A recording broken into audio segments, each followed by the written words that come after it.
In this next session of Widening the Pipeline 2024, I want to talk to you about the power of serendipity. Because a few weeks ago, I was in downtown DC and decided I wanted to have a steak salad. And Clyde's was right there, so I popped in. And who should be there but this woman, Samantha Cheng. Now, I did not know who she was, but the woman she was with, Lisa Chung, is a member of the journalism organization that I belong to, Journalism and Women's Symposium. And I had my earbuds in and I was like laser focused on that steak salad. And walked past them standing at the hostess stand until Lisa spoke loudly, "Rachel!" And so I connected and she told me about this incredible woman who I would not have met had I had Chick-fil-A. Samantha Cheng is a producer, director, writer, documentarian, and began her career at the BBC. If you want to say that, yeah. My first professional gig. First professional gig was at the BBC in London, was it? Yes. In London. But more importantly, Samantha's worldview, if you will, and it is global, but in particular, her passion has been devoting her career to raising the visibility of Asian Pacific Islander Americans and women in technology and their contributions to U.S. history. You can read her full bio on our website at nationalpress.org. But in my prep conversation with Samantha, I came away feeling that this is a woman who has an insight into our industry, into our culture, into the global interweavings of how we as people need to get along and respect and see each other, but just a funny, warm, incredible woman.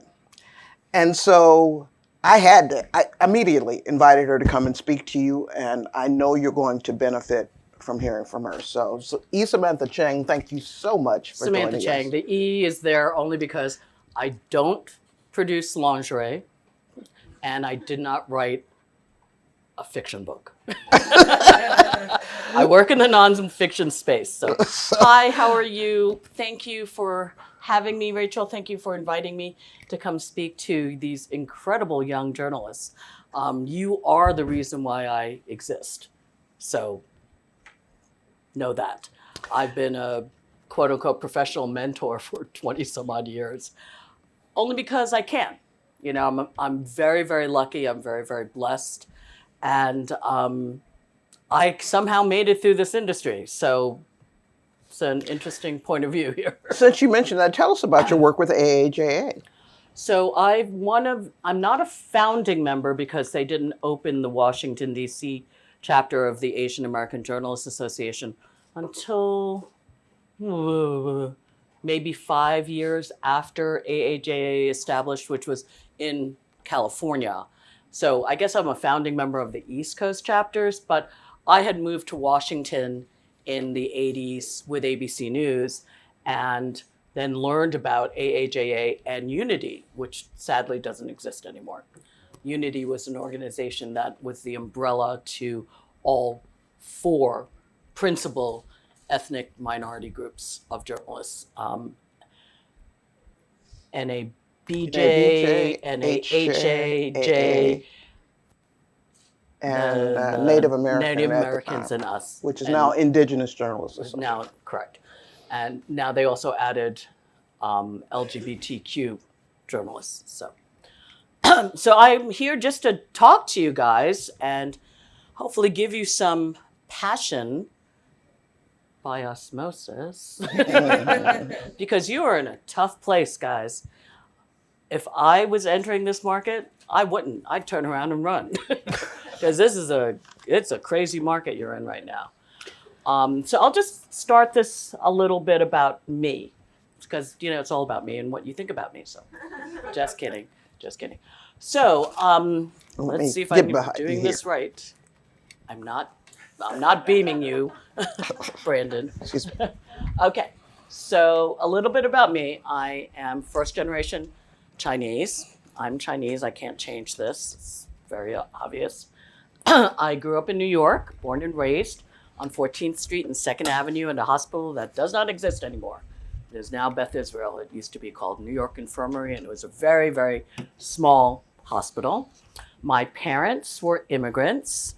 My father, although his father claimed to have been a citizen of the US, we know he was fibbing and basically told everyone at INS, which didn't even exist then, that he was a citizen and his birth certificate had burnt during the San Francisco fire in 1906. Fib, fib, fib. So my father could have come to the country legally through that passageway. However, my grandfather was a little uncomfortable being a fibber, so he bought my father papers. And we are the only culture in the United States that learned how to circumvent some rules. And my father was a paper son. I was raised at Chin, very confusing. Until 6th grade, I became a Cheng, which is the name on my birth certificate as my middle name. I have the longest frickin' name in the universe.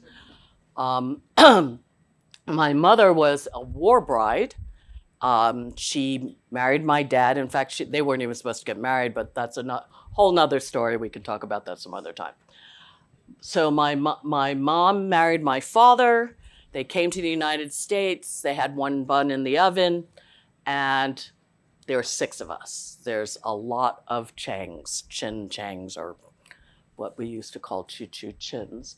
But I'm the 5th child of 6, and I'm the 3rd daughter. And that's really significant because being in an Asian American family, first generation, as many Asians know, we have nothing. We are nothing. And to be the 3rd one, I was so blessed because my parents were exhausted by the time I came, and I got away with murder. I mean, seriously, there was nothing wrong being the youngest daughter. I did have my parents were banging for a boy, got one right after me.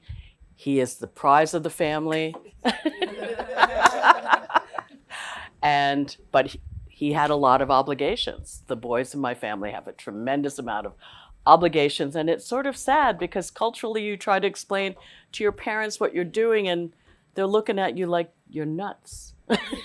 They're like, you want to do what? So I went to business school. You know, I'm a product of New York City public schools. I went to,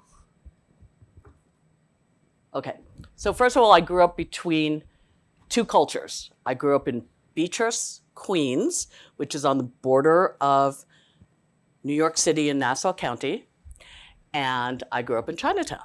And how could you live in 2 places? We did because my parents owned some businesses in Manhattan, in Chinatown. Their presence needed to be there. And there were 6 of us. So what do? You throw everybody in the car, you drive to Chinatown, you find someone to watch you for a couple of hours. My parents did their business, and then everyone gets back in the car and goes back to Queens. It was quite an adventure and very, very taxing on my mother because immigrant woman. Fortunately, she was from Hong Kong, so she had some language skills, but she had to learn to drive. That was very challenging. I'm a product of New York City public schools, and I'm very proud of that because New York City public schools were, at that time, the best in the nation. We had money, okay? We had money to take all sorts of gym classes, music lessons. I went to speech school because apparently my accent was so strong. Chinese is my first language. My accent was so strong no one can understand me. So they sent me to speech school starting 1st grade. So I now have no accent. People have a really hard time figuring out where I'm from. If I have a cocktail in me, then it comes out. But I don't drink, so. This is my first producing gig. I was very young and very assertive, okay? That's me with the papers in my hand, with a suit jacket, telling my cousins and siblings what the heck I want them to do. I just added that in for levity. So, some of my skill sets that I learned early on is that I have the ability to lead. I never knew that, but I did because I figured that out early on because my cousins and siblings would follow me, and they would ask me to do things like, "You ask mom and dad," or "You ask uncle," or I'm like, okay, I have nothing to lose. So I learned to, and at a very young age, I developed my inquisitive nature based on my siblings' inability to articulate. I learned early on that I have the voice of God, and that was because of speech school. So I have to thank the New York City Public Schools for that. And I have a very good command of the language because I have good comprehension. All right. I can't stress how important it is as a journalist to read everything you can get your hands on.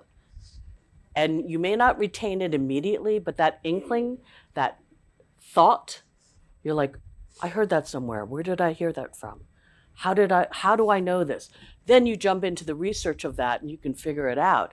So learning that early on as in elementary school was very, very helpful to me.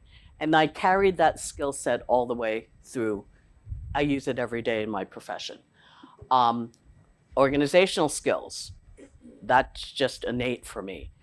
It's people struggle with organization. If you take a moment in time and just process, you can be a great organizer. You may not be able to articulate it, but if you can communicate it through the written word, you can be an organizer yourself. And that leads up to where I am today. Research skills, tenacious is very, very important. As a journalist, I learned that you can't let sleeping dogs lie. You have to shake it up a little. It gets you into trouble sometimes, but if you're charming, sort of get away with a lot of shit. So in my early career, I am one of the most blessed people, I'm not a kid anymore, blessed people you'll ever meet. My parents were in the fashion industry. We had several sweatshops, and I had done some part-time work as an accounting clerk for a small company called Jerry Morton, and they took a shine to me. They actually, sat down. Who has an adult that has a moment to sit down and talk to you? So Mr. Morton sat down and talked to me and asked me, Samantha, what do you want to do? What do you want to be when you grow up? And I'm like, I don't know what I want to be when I grow up. Long story short, he bought me a book and gave it to me. And he said, Samantha, this book is important. You're at a crossroads. Why don't you take a look at it? And it was a book about going abroad. New York City kid. I'm like, I don't know if my parents are going to let me go abroad. I went, why not? So I went through this book. I still have it. I should have brought it with me. And inside it said, you can get an internship. And now this is the 70s, okay? Does not happen anymore, okay? You will never have this opportunity. I will tell you right now. This book said, contact this company, send them a letter and a resume, and we'll help you get a work permit. I'm like, okay. So I contacted the British University's North America Club and said, hi, can you help me get a work permit? And they said, absolutely. I was like, okay. So I was like, okay, now I have a work permit. What do I do? I went through I thought about what I wanted to do. And of course, I am the Mary Tyler Moore generation. And I know I could never be Mary Tyler Moore because I'm not white. And I have a lot of other challenges because I am tenacious. I'm very assertive. I might be cute, but I have all these other challenges of a young woman during the 70s. Very different time. I sent a letter to the BBC and said, what the hell? What could I lose? They sent me a letter back going, would you like to intern in our news department? We will pay you £47 a week, which was more than people who live there were earning. I was like, yes, thank you. They're like, we can't cover your housing, we can't cover your plane here. You have to do all of that yourself, but you'll be paid £47 a week. That was a lot of money in the 70s. So that was my first professional gig. I was 18 years old. Okay. Yeah, it was really exciting. Come back to, and my internship lasted 9 months. So I came home, went back to school, finished school and said, what do I want to do next? I loved being in a newsroom.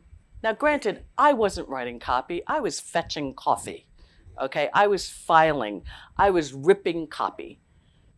Then we had everything in carbon paper.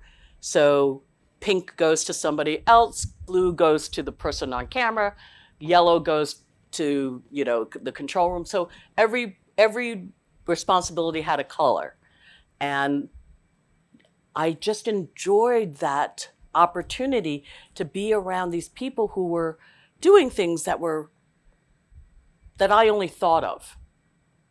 Going to cover a story. I'm like, I didn't cover the story, but I got to experience it by them giving me the copy after it was typed. And they finally did trust me to type copy. Yeah, we had typewriters with electro whiteout on little pieces of paper that you had to, and then you had to fix every carbon copy. It was a pain. You guys really have it easy. But the news went on every day, and the BBC is the national news in the country of Great Britain, United Kingdom. So I came back, and I went to work in beauty because it was easy to get a job out of school. You start as an admin, you let people know what you want to do, and the next thing you know, I'm in purchasing at Revlon, and they're like, oh, well, they need help with this commercial. And I know that you're interested in production. Why don't you go over there? The next thing you know, I am working for the production company that produces all these beauty spots. So Revlon, Estee Lauder, Princess Borghese, Procter & Gamble, test commercials, whole nother set of challenges. But I did that for 4 years, and I really learned the ins and outs of television production. But I wanted to do something longer than 30 seconds. Again, the luckiest woman you'll ever meet. Someone said, Sam, why don't you go check out ABC News? They're always looking for young people. I'm like, okay. So I applied for a gig through a friend, and next thing you know, I'm working for special events, New York, under Bob Siegenthaler. Yeah. I was like, whoa. And I covered space launches with Jules Bergman. Okay. I'm like, what the heck? I'm at Cape Canaveral. I'm doing space launches. So after I did STS 4, 5, 6, 7, and 8, 5 of them, Brezhnev died, all of this activities going on in the newsroom, who's going to Russia, who's going to cover his funeral, and just that excitement. And I knew that I wanted to stay in news. And I had the crappiest job. Like, I had to watch David Hartman's kids. Okay. David Hartman was the anchor of Good Morning America a long time ago. Okay. And I had to pull NASA Select and catalog it. So you're pulling time code. Do you guys know what time code is? Yeah. Thank you. Because a lot of people don't know. And it's really important as a journalist to understand how your stories make it on air, whether you're a print journalist or you're a broadcast journalist. Where does your shit go? You write copy, you produce something. How does it get into the pipeline? It's really important to understand the processes, okay? I cannot stress how frustrating it is to talk to a young journalist who does not know what pulling tape is or pulling code is, who doesn't even understand why it's important in the broadcast arena. It's not important in print at all. That's a word count. But in broadcasting, you need to know where your word and what second it's hitting and how long you have to wrap up that story. So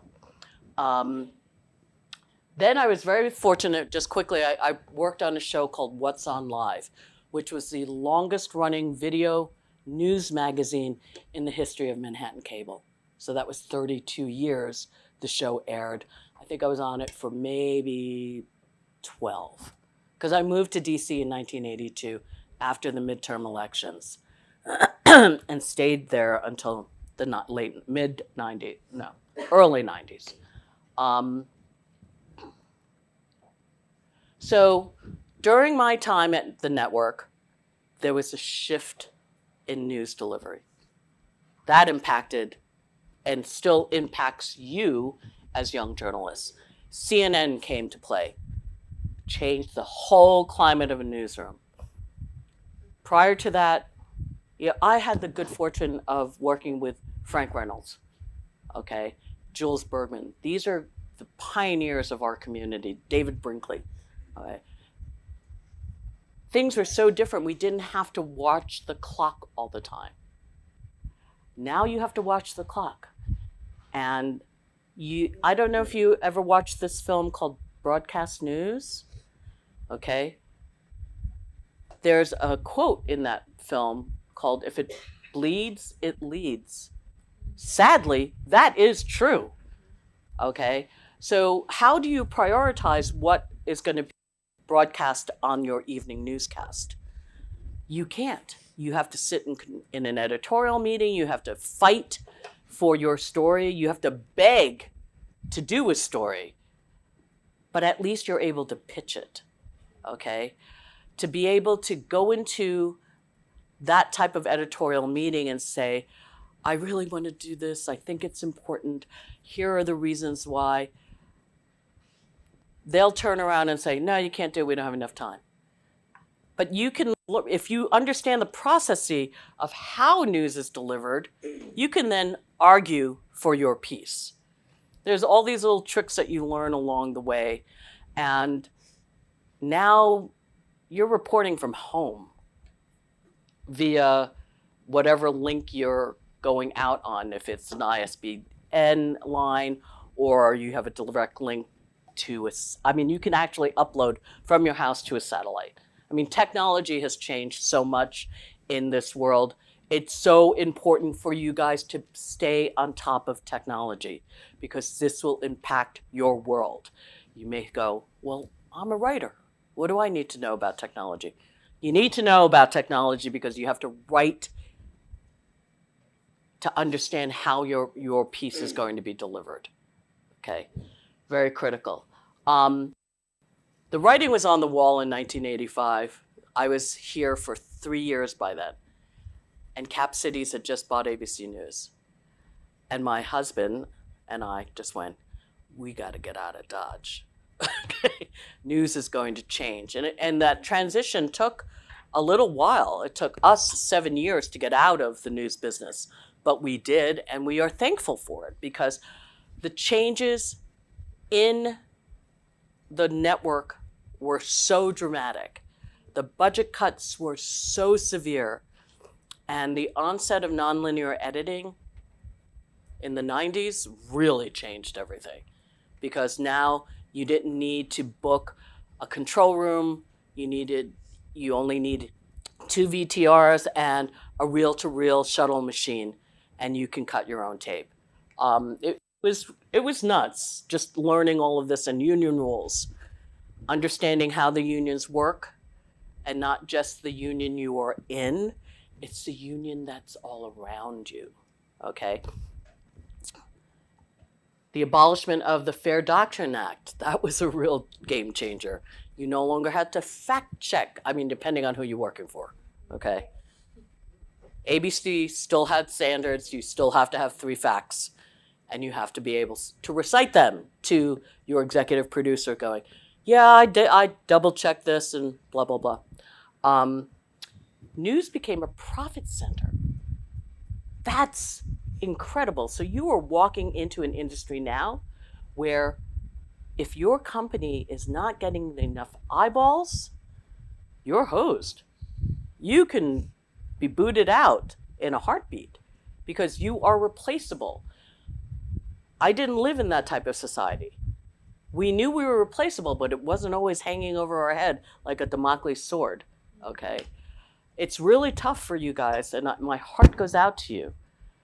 I'm not saying it's all gloom and doom, but it's not as glamorous and as fun as it used to be. So it is still fun. It is still exciting. It's still important what you do. Please don't ever think that what you're doing is not important. Just your understanding of how the world is and interpreting that for someone else to understand is critical. It's a skill, and we need you now more than ever, okay? Okay, so I'm very lucky again, I'm telling you. In 1992, my husband and I both left the network, and we opened our own company called TPS. Because we didn't know better, we supported all the news networks. But we were lucky. We were lucky because we understood technology and the field, the medium. So we ended up working for not just, like we wrote all, you're all under 7 years, right? Did anyone work the Olympics? No. Yes, you did? Okay. So if you work for the Olympics with NBC, you got a training manual. We wrote that. Yeah, we wrote the training manuals for NBC Olympics for 5 Olympics, for the International Broadcast Center, and for the kids coming in to fill the slots, and they were all technical slots. But on-camera people and reporters had to have a manual, which were a subset of what we wrote. So because my husband and I have a strong command of the language and we understand technology, we were able to use our skill sets to stay in the industry, but then control our participation, control how we were getting involved, how much we wanted to get involved. And yeah, we got screwed, just like every other contractor gets screwed, as you know. You know, NBC's position is, well, you're changing midstream, so we're not going to pay you. And we're like, what? But you decide early on if you're going to deal with that or not. We chose to just eat it and move on. Some people are not that fortunate. You know, when you have a company behind you, you're more likely to be able to absorb a loss than you are as an individual who's trying to pay your rent and keep a roof over your head. So, blah, blah, blah, blah, blah, blah, blah, blah. So because we understood technology and were very involved with the emerging technologies, we were able to guide broadcast equipment manufacturers such as Sony and Panasonic, which is owned by Matsushita Corporation. Silicon Graphics, which is now obsolete, but they were the precursor to Adobe. Okay, so imagine a big company called SGI, Silicon Graphics, establishing standards and technology standards for graphics delivery and how that impacts our world as journalists. Very important stuff. So technology is important. I mean, you may not need to know end to end how things work. It's just really good for you to have a base understanding of how things work. So in 2000, so now we get into the 21st century, everything changes. I got very frustrated with my company because we had 17 people on staff. And I was very unsatisfied because I became just a manager, a paper pusher that gave really good phone. But I didn't have that creative outlet that I need and want. So I said to my husband, I'm going to start a new division, by the way, and I'm spending our money. So I started Heritage Series, which is not a 501c3. It is a for-profit company, but the company makes no money intentionally because the intent and the mission of the Heritage Series is to develop programming and programs about U.S. ethnic and minority cultures and their contribution to the U.S. Who knew that it was going to be a big topic? I didn't. I just wanted to do something that satisfied my creativity and my need to produce something responsible because I'm watching TV and I'm like, mother of how could this go on? You know, there's no one who looks like me, and AAJA has had a very, very difficult time, as all the other journalist organizations of color, to just find our place in the newsroom. And I'm like, screw that. I'm going to develop my own programming and I'm going to push it out through different channels. You have to be creative, but again, I'm telling you, I'm the luckiest woman you'll ever meet because we learned that technology helped me approach individual organizations. And being in Washington, if you're fortunate enough to work in this environment, this is a really small labor pool. So, I mean, just how Rachel and I met in the lobby of Clyde's, the connections, you never know who you're going to meet and how you're going to meet someone. And it's not like, hi, I'm Samantha Cheng. What can you do for me? It's not like that. It's like, hi, Samantha, Rachel, Samantha. We follow up with an email. How can I help you? Rachel's like, I need this. And I'm like, okay, I'll help. Connections. It's really important to establish connections. And there's a great tool. It's called a pen or a pencil and a business card. Rachel hands her the business card to Lisa. Lisa gives it to me. I immediately on the back of it write today's date, how we met, and the circumstance. Yep. So just those very simple skills. And it is a skill because people are like, oh, just put that in my pocket and I'll remember later. You never remember later. You're going, 6 hours later, you're looking at going, who the f is this person? You know? It's you really need to be in, especially in this business. You never know where you're going to get a lead. You never know where you're going to get pitch, how that story you can meet someone walking down the street, walking their dog. I mean, here it's very unique because we have an incredible community in Washington, D.C. We have the highest educated people in the United States in just a 20-mile radius of the White House. I hate to say it, it sounds elitist, but it's true. So you never know how you can make those connections. For people who live outside of the area, you fly. Who'd you sit next to in coach? Or who'd you sit next to in premium? You start a conversation. Just write down how you met, what your thoughts were. And don't do the digital QR code, okay? Because think about it. You have to then have a smartphone on all the time, powered. You have to go out on the internet, which you may or may not be able to get because your carrier may or may not cover the area you're standing in right now. If you have a pen or a piece of paper, you just write on the back of the thing and you just go, oh, okay, cool. And you can continue to do your work. And I have friends who take it a little extreme. I can't do this. They scan all the business cards and categorize them. They're nuts. But it works for them. I'm fortunate that I have a good memory left. And I can recall things. I have that skill set. You could develop these skill sets. These are not innate. They're learned. So something to keep thinking about. But I started developing programs that I wanted to do. And fortunately, my husband said, okay, as long as you can tag it on to something and it's really not coming out of our budgets. So I learned, if I'm doing a piece for NBC Olympics and I've got X amount of writers on staff and I'm fulfilling this contract, I can sneak something in right behind it and have that person research and write a little copy or a little ditty on something that interests me. Like, hi, I'm going to interview Dan Inouye in 2 weeks. Can you write a quick bio for me?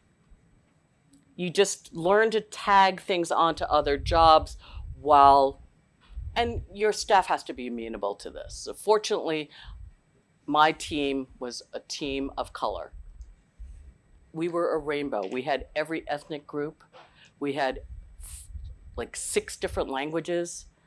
I mean, it was great. It was like a little mini UN, and we were able to get a lot of things done, which, again, I'm very, very blessed to do. I mean, I've done DVDs on the US Capitol in the United States and pushed that out, and I had someone else pay for it. So you learn to be creative.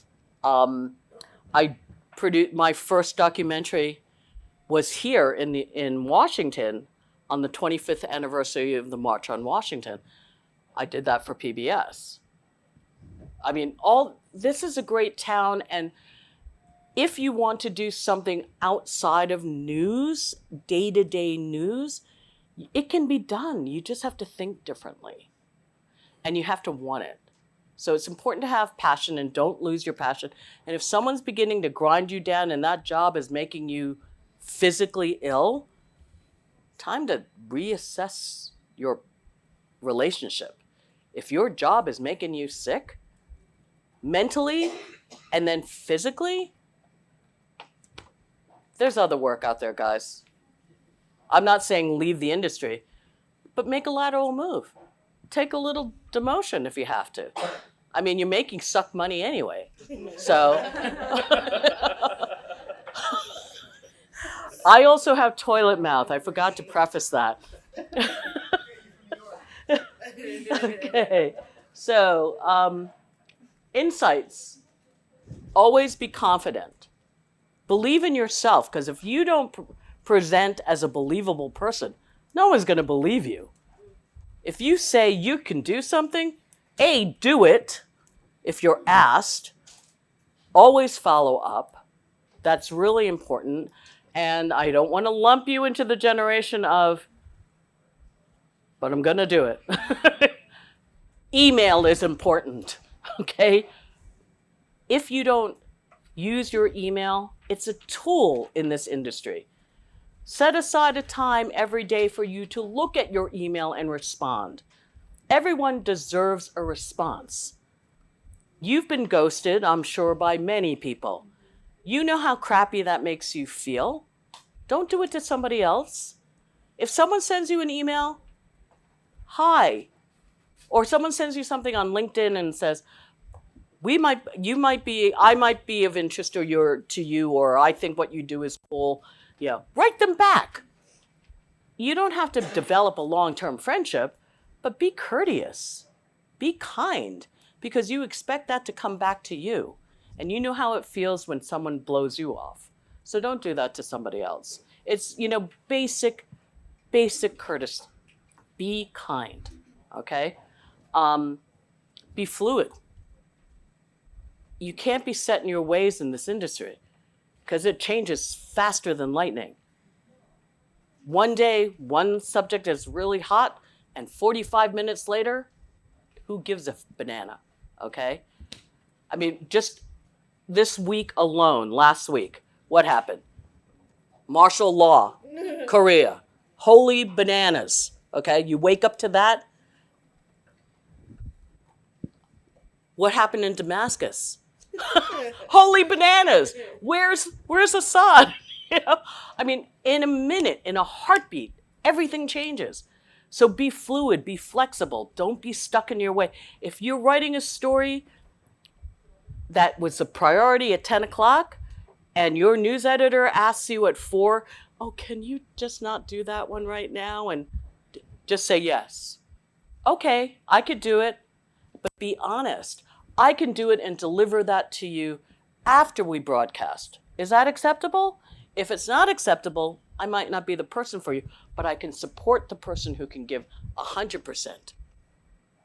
There's all these different ways that you can say no without putting yourself in jeopardy. Just think about it.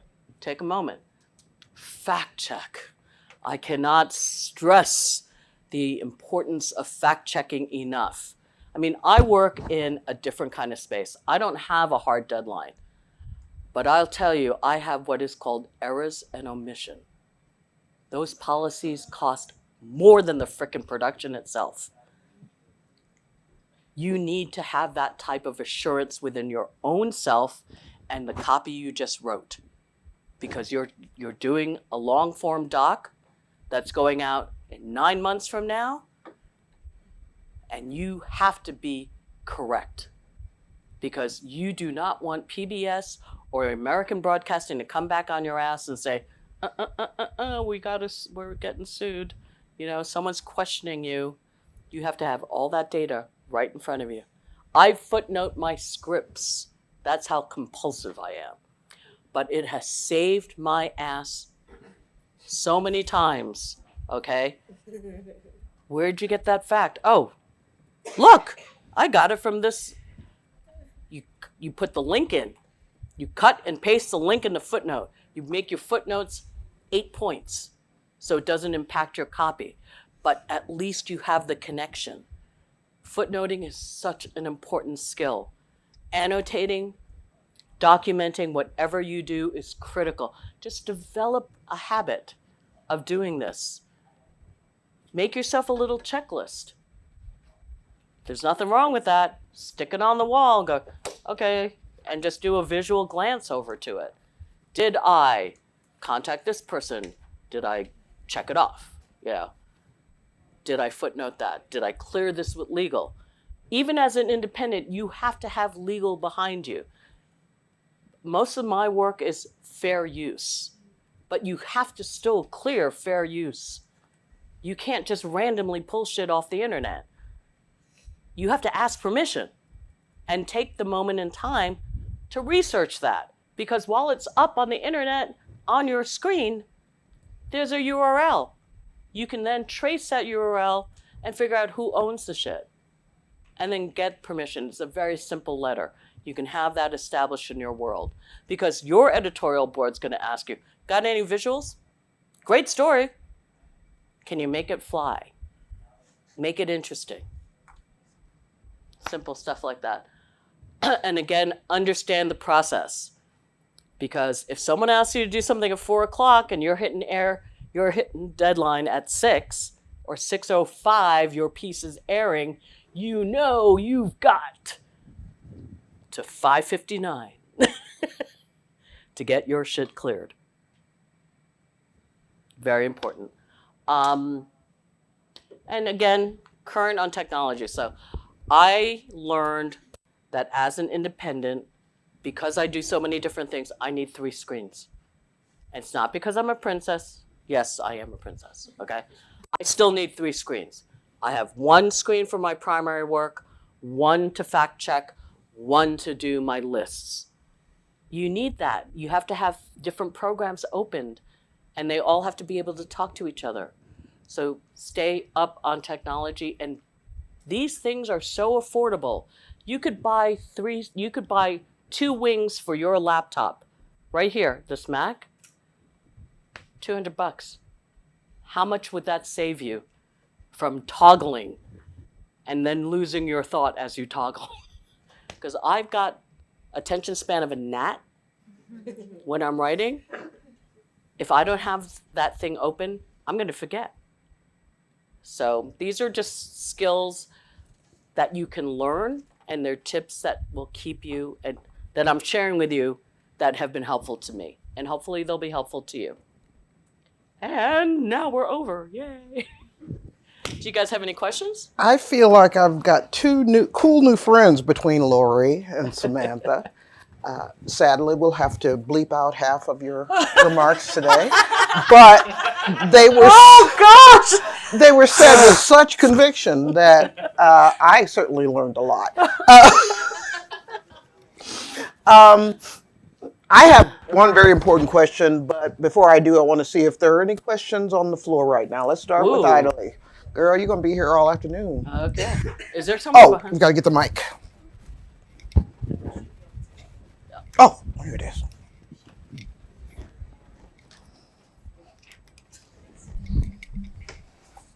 Name first. Yes, my name's Idali. I'm with Borderless Magazine.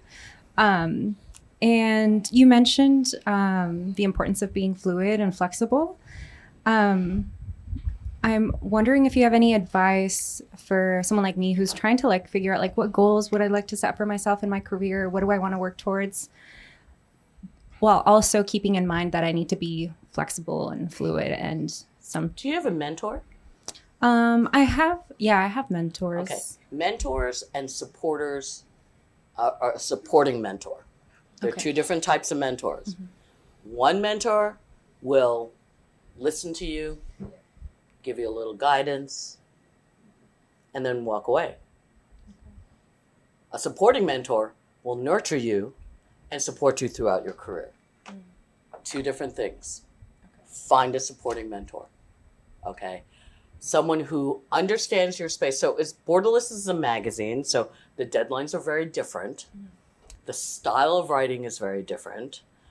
How did you get into magazine work anyway? Well, they focus on immigration coverage, Mhm. and they were looking for someone to cover environmental justice and the intersection of immigrant communities. And that's my background, even though I hadn't worked in a magazine technically, but I had done that kind of coverage. That's great. You and I should talk because the next documentary I'm doing has a lot to do with immigration. And I would love to mentor you. Okay. And I'll mentor anybody in this room. Me too. Yeah, oh yeah. Just to let you know, I am always available to young people, especially young journalists. I will make the time for you because I know how hard it is. And again, okay, I got toilet mouth, all right? I know I don't look like I could have toilet mouth, but open it and it just comes out. And I have no filter, which is why I'm not on camera, okay? Seriously, I tried doing on camera once and I just couldn't do it. I was like, nope. I have the face for radio, or I should say the mouth for radio. Okay, let's pass it back Pass to it back. Oddity, and then we'll go back this way. We could do row by row. Okay. Hi, I'm Hi. Aditi. I work for CNN. Hi. I was first of all, before I ask my question, shout out to AAJ for the great work they do. But I was wondering, like, more about your transition from, say, like day-to-day news to documentaries, It took a long frickin' time. and just like your thoughts about leaving that one type of craft and then moving to the other and all that. I, again, am the luckiest person you will ever meet. I also have an incredibly supportive husband. We've been married for 44 years. I gave him my youth and I want it back. But he's a broadcast director. He's a news director. Not a news director, he directs news. So he's a control room director. The transition was difficult, but the decision to leave the network was easy. When you read the writing on the wall, and CNN is a pretty ugly place to be right now. Yeah. You're basically working for free. You could work for free for anybody. You don't have to do it with them. And your generation, you do not need a network on your resume. You can promote yourself through so many different ways. I'm not saying leave, because this experience is invaluable to have a parent over you. And CNN is your parent, okay? But it should not quash your dreams. And you can, through AAJA, there are all these cohort groups within AAJA, AAJA Freelance, AAJA Long Form, Short Form, AAJA Docs. You can meet and I can't, the importance of belonging to an organization, it's expensive, no kidding. It's $100 now. I mean, when I joined, it was $25. So $100 is a lot of money. Do you give that money away or do you belong to this association? If you belong to an association, exploit it. Exploit it. You gave them your money. You are deserving of their service. And there's a way to do it nicely and gently. You just follow their listserv.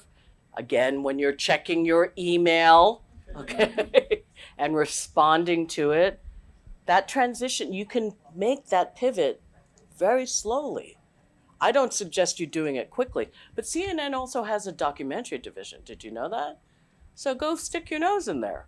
Oh, I mean, I don't want to take up too much time. I want others to get their questions in, but it's not necessarily towards doc. It's just, Doing different types of stories? yeah, or like the pivot. Yeah, well, okay, so you're covering, if you're covering bleeding stories and you want to do a feature, you want to do something longer than 30 seconds that the person talking on camera is going to cover. You pitch your assignment editor. You pitch your executive producer. You ask them to help you. I'm telling you, there's nothing like that ego of an EP in a newsroom to help their young person. We only have time for a couple more questions, so let's jump in I'll talk here. fast. Hey, my name is Keisha. I'm with Hi, PBS Keisha. NewsHour. Hi. So my question is actually kind of an extension of the last question. Something I've learned about this industry is that it's not always going to be linear. Sometimes you got to go off, take a little detour, do something different to get to Where you wanna be. Where you want to be, exactly. And hearing you talk, it sounds like you also did that throughout your career. So I'm curious if there's like a mental checklist that you go through to make sure that when you are taking a detour, when you are pivoting, it's strategic and that you are aligning with whatever comes next. I don't think I did it consciously. Again, you always have in the back of your mind what you want to do. And when Chuck and I got married, my intention was always for us to have our own production company because we were always frustrated working for somebody else and doing someone else's story and doing someone else's bidding. So that was always in the back of my mind. So when we both left the networks, because he went to NBC, there were all these things that went through. You deal with the daily, and then you have your monthly check-in with yourself, going, am I satisfied? Did I do this right? And I gave up a long time. I gave up almost 10 years of doing management, which I hated, but I'm good at, okay? That I finally said I want to open the Heritage Series and do long form, short form documentaries about things I care about. And that was discussed early on, and even before we got married, before we started TPS, when we were both at ABC News. These things stick in the back of your head. So if you're honest to yourself, it will happen. I'm not saying I can't give you a timeline, but it will happen because it's something that's important to you. So if it's important to you, it will always bubble up to the surface. Does that answer your question? Oh yeah, thank you. We'll take one more question. Good news is when Samantha says she will respond to you I in am an very email, responsive. she will do it. Yeah. So I had my email up. well, we have it on the program Okay. as well. So I'm based in Silver Spring. I live in Leisure World. Lily. I hate to pivot us off of like the. Introduce. Oh, I'm so sorry. Hi, My Lily. name is Lily. I'm a photojournalist at the Des Moines Register. Yay, we need Yeah. more So when you're photojournalists. talking about visual, like, Yeah. great story. Do you have visuals? I was like, my entire life. But anyway, I hate to steer us like off of like the literal career questions, but I'm very interested to know more about you like going into business with your husband, who is also a journalist. I know lots of people who were like have married journalists who have married other journalists, but I'm always interested in how that like dynamic works and you We literally lived being in different business. cities. Okay. The reason why we've been married for 44 years is that we lived in different cities and we have complete confidence in each other. Okay. We don't sweat the small stuff. And if you're committed, you're committed. Just saying. That But we lived in different cities. she's stressing that. But I think that is a wonderful place to end this conversation. If you're committed, you're committed. Yeah. And this woman has, in the short time I've gotten to know her, convinced me that creativity, energy, intention, and purpose are things that we claim if you are serious about whatever career you're into. And they don't go away. They don't. If you're true to yourself, okay.